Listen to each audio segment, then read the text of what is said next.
I couldn't see myself watching What Happened to Monday in a movie theater. But that doesn't mean it wasn't worth my time. In fact, there's one aspect about this movie that's so unique and so interesting that it's what makes the film worth watching. So what is it? Okay, so in a mainstream movie, you can't kill off your main character, right? Or at least not until the very end. That often leads to a lot of close calls during the movie, where the main character seems like they're in danger, but of course they're really not. But the surprising benefit of having 7 leads, all played by the same actress, is that they aren't quite so precious. And you can stand to lose a couple of them without losing your lead actress, who of course is there to sell the movie. So you can have a high-stakes story where both sides are realistically playing for keeps, and not every bad guy is a bumbling idiot, and not every hero has ridiculous luck. I was like, man, neither side is playing around while I was watching this movie. And that was really interesting. It was shocking, and actually in some cases, to see how some characters went out on both sides, because you're not expecting it in a mainstream film. It actually reminded me of Michelle Pfeiffer's line in Batman Returns, where her Catwoman says she has 9 lives.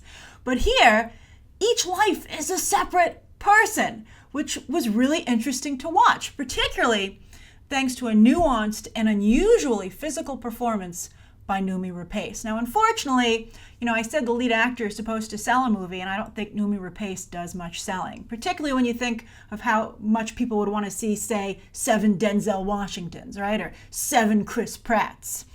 Sadly, I can't think of an actress, actually.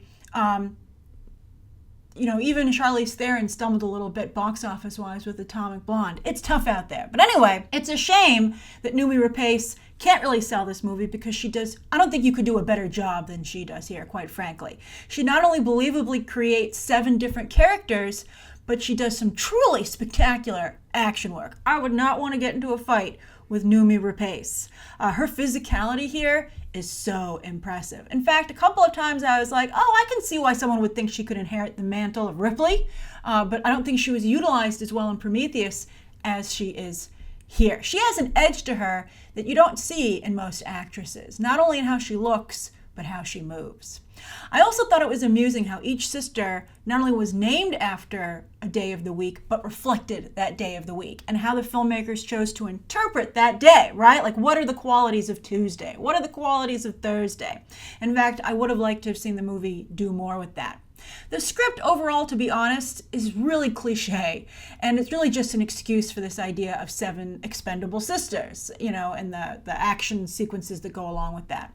It was, though, a little unsettling how close we already are to such a possible future, both with overcrowding, environmental problems, and a lot of the technology that they used in this movie already exists. They just took it, I think, to its, reasonable next step. So I was like, a little freaky.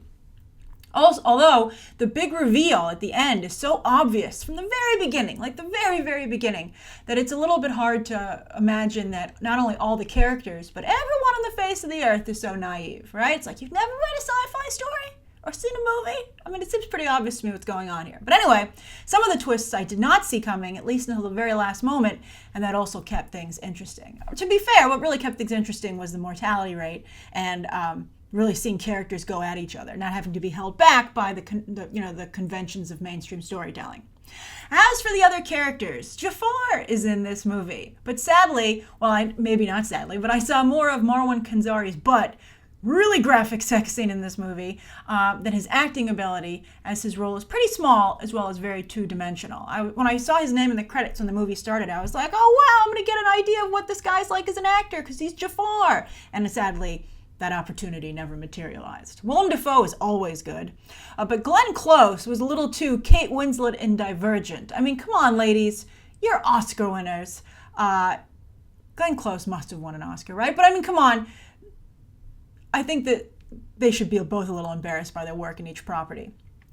Christian Rubeck played a good company man. He has those Aryan bad guy vibes down pat.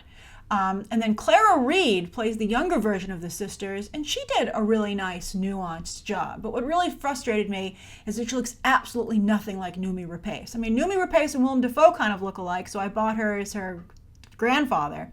But this Clara Read link in the middle just didn't work.